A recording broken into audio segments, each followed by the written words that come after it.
ലോക വ്യോമശക്തികളിൽ ഒന്നാം സ്ഥാനത്തേക്ക് ഉള്ള കുതിപ്പിലാണ് ഇന്ത്യൻ എയർഫോഴ്സ്. അവരുടെ മോട്ടോ തന്നെ നമ സ്പർശ ദീപ്തം എന്നാണ്. നമ്മൾ ഇംഗ്ലീഷിൽ പറയുമ്പോഴത്തേക്ക് touching the sky with glory എന്ന്. ആകാശത്ത് നമുക്ക് പലപ്പോഴും കീഴടക്കാൻ സാധിച്ചിട്ടുണ്ട്. എന്നാലും നമുക്ക് ഭൂമിയാണ് ഇന്ത്യൻ എയർഫോഴ്സിന് പലപ്പോഴും വെല്ലുവിളിയായിട്ടുള്ളത്. യുദ്ധ സാഹചര്യങ്ങളിലോ യുദ്ധസമാന സാഹചര്യങ്ങളിലോ ശത്രുക്കൾ ആക്രമിക്കുന്നത് നമ്മുടെ റൺവേകളാണ് എന്നുള്ളത് വളരെ വിസ്മയകരമായ ഒരു കാര്യമാണ്. ഒരു എയർബേസിൽ അവരുടെ ശത്രുക്കളുടെ ഏറ്റവും വലിയ ടാർഗറ്റ് എന്ന് പറയുന്നത് നമ്മുടെ റൺവേകളാണ്. കാര്യം ഈ റൺവേകളുടെ പുറകിലുള്ള സുരക്ഷിതമായ സ്ഥലത്താണ് നമ്മുടെ വിമാനങ്ങൾ ഓപ്പറേഷണൽ റെഡിനെസ് ആയിട്ട് നിർത്തിയിരിക്കുന്നത്. ഒരു യുദ്ധ സാഹചര്യത്തിൽ ഈ സുരക്ഷിത താവളങ്ങളിൽ നിന്ന്, ബ്ലാസ്റ്റ് പെൻ പോലുള്ള താവളങ്ങളിൽ നിന്ന് ഇന്ത്യൻ എയർഫോഴ്സിൻ്റെ വിമാനങ്ങൾ പുറത്തിറങ്ങുന്നത് ഈ റൺവേയിലേക്കാണ്. ഈ റൺവേകൾ തകർത്തു കഴിഞ്ഞാൽ നമുക്ക് വിമാനങ്ങൾ പുറത്തോട്ട് ഇറക്കാൻ പറ്റാത്ത ഒരു സാഹചര്യമുണ്ട്. അതായത് നമ്മുടെ സർവ്വസജ്ജമായ സർവ്വായുധ വിഭൂഷിതമായ നമ്മുടെ വിമാനങ്ങൾ നമ്മുടെ ബേകളിൽ തന്നെ ഒതുക്കിയിടുന്ന ഒരു ശത്രുവിൻ്റെ തന്ത്രമാണത്. ഇത് അതിജീവിക്കാൻ വളരെ പാടാണ്. നമ്മുടെ പല യുദ്ധങ്ങളിലും നമ്മൾ നേരിട്ട അന്ന് തകർത്ത പല റൺവേകളും ഇന്നും നമ്മൾ സ്മാരകമായിട്ട് സൂക്ഷിക്കുന്നുണ്ട്. അത് കാണുമ്പോഴത്തേക്ക് നമ്മളെപ്പോഴും പേടിക്കണം, നമ്മളെപ്പോഴും കരുതലെടുക്കണം, ജാഗ്രത വേണം. കാര്യം നമ്മുടെ റൺവേകളാണ് നമ്മുടെ മുന്നോട്ടുള്ള കുതിപ്പിൻ്റെ യഥാർത്ഥ ശക്തി. രണ്ടാമതായിട്ട്, നമ്മുടെ ആകാശത്തേക്ക് പറന്ന വിമാനങ്ങൾ തിരിച്ചിറങ്ങാൻ പറ്റാത്ത രീതിയിൽ നമ്മുടെ റൺവേകൾ ഡാമേജ് ആയിക്കഴിഞ്ഞാൽ നമ്മൾ എന്ത് ചെയ്യും എന്നുള്ള ഒരു ചോദ്യവും കൂടെ നമ്മുടെ കയ്യിലുണ്ട്. പ്രത്യേകിച്ചും ഭാരമേറിയ വിമാനങ്ങൾ, അവയ്ക്ക് ലാൻഡിങ്ങിന് ഒത്തിരി ദൂരം വേണ്ടിവരും. 2 മുതൽ 3 കിലോമീറ്റർ വരെ നീളമുള്ള സ്ട്രെയിറ്റ് റൺവേകൾ വേണ്ടിവരും. നമ്മുടെ സൈനികരെയും യുദ്ധസാമഗ്രികളെയും ഈവൻ വലിയ ടാങ്കുകളെ തന്നെ വഹിക്കുന്ന വലിയ വിമാനങ്ങൾ നമുക്കുണ്ട്.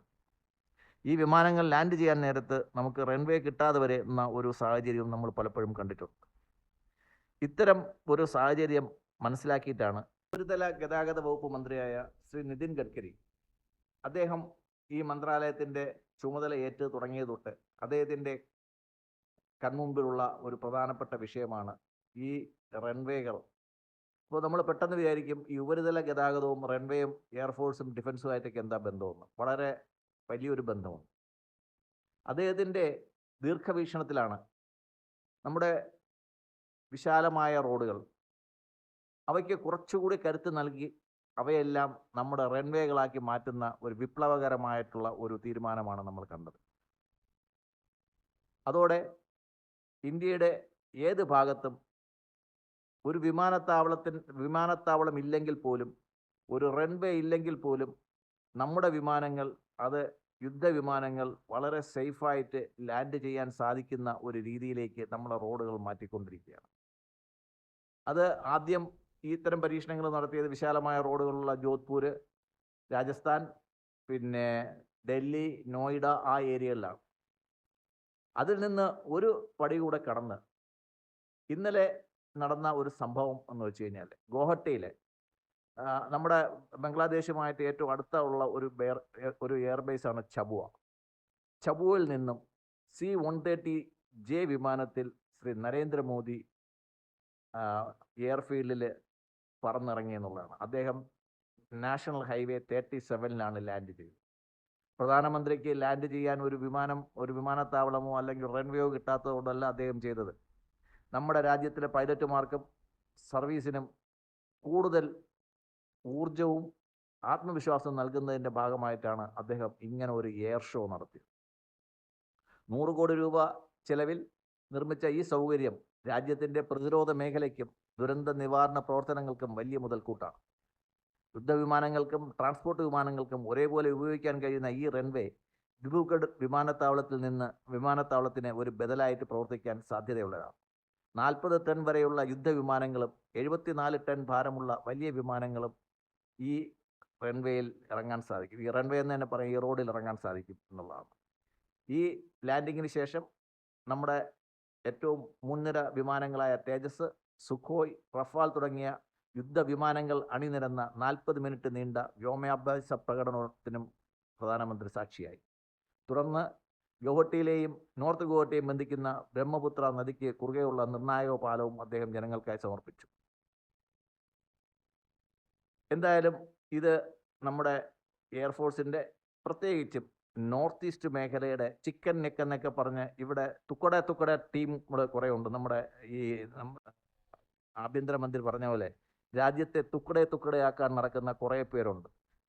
അത് നമ്മുടെ കേരളമുണ്ട്. കട്ടിങ് സൗത്തിനെ പ്രത്യേകമാക്കുക, നോർത്ത് ഈസ്റ്റ് പ്രത്യേകമാക്കുക, ഇന്ത്യയെ അപരാധിക്കാൻ നടക്കുന്ന കുറേ എംബോക്കുകൾ നമ്മുടെ രാജ്യത്തും അയൽ രാജ്യത്തുമുണ്ട്.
നമ്മുടെ രാജ്യത്തിൻ്റെ ഏറ്റവും നാണം കെട്ട ഒരു അവസ്ഥ എന്ന് വെച്ച് കഴിഞ്ഞാൽ അയൽ രാജ്യത്തുള്ളവർ ഈ ചെയ്യുന്നത് നമുക്ക് മനസ്സിലാക്കാൻ സാധിക്കും. നമ്മുടെ തന്നെ രാജ്യത്തെ ഒറ്റുകൊടുക്കുന്ന, സ്വന്തം മാതാവിനെ ഒറ്റുകൊടുക്കുന്ന കുറേ രാജ്യദ്രോഹികളും നമ്മുടെ രാജ്യത്തുണ്ട്. അവരൊക്കെ അർബൻ നക്സലൈറ്റുകൾ എന്ന് പറഞ്ഞ് അഹങ്കരിച്ച് നടക്കുകയും ഇന്ത്യക്ക് കുറുകയും നെടുകയും നടക്കുകയും യാത്രകൾ നടത്തുകയും ചെയ്യുന്നു. ഇവരുടെയൊക്കെ ഉദ്ദേശം രാജ്യത്തെ 4, 8, 10, 16 ആയിട്ട് കീറി മുറിക്കുക എന്നും ഇന്ത്യ എന്ന് പറയുന്ന ഒരു ശക്തിയെ ലോകത്തിലെ മറ്റു ശക്തികൾക്ക് ഒരു വെല്ലുവിളി ആവുന്നത് തടയുകയുമാണ്. എന്തായാലും ചിക്കൻ നെക്ക് എന്ന് വിളിക്കുന്ന നോർത്ത് ഈസ്റ്റിൽ തന്നെ ഇത്തരമൊരു ലാൻഡിംഗ് നടത്തുകയും നമ്മുടെ അതിർത്തികളെല്ലാം സുരക്ഷിതമാണെന്ന് നമ്മളുടെ എയർ സുപ്പീരിയോറിറ്റി ലോകത്തെ മുഴുവൻ കാണിക്കുകയും പ്രത്യേകിച്ച് നമ്മുടെ ശത്രുക്കളുടെ നെഞ്ചിൽ തന്നെ ആ വിമാനം ഇറക്കി നമ്മൾ കാണിക്കുകയും ചെയ്തിട്ടുണ്ട്. ഈ വീഡിയോ ഞാൻ നിങ്ങൾക്കായിട്ട് സമർപ്പിക്കുന്നു. നന്ദി, നമസ്കാരം.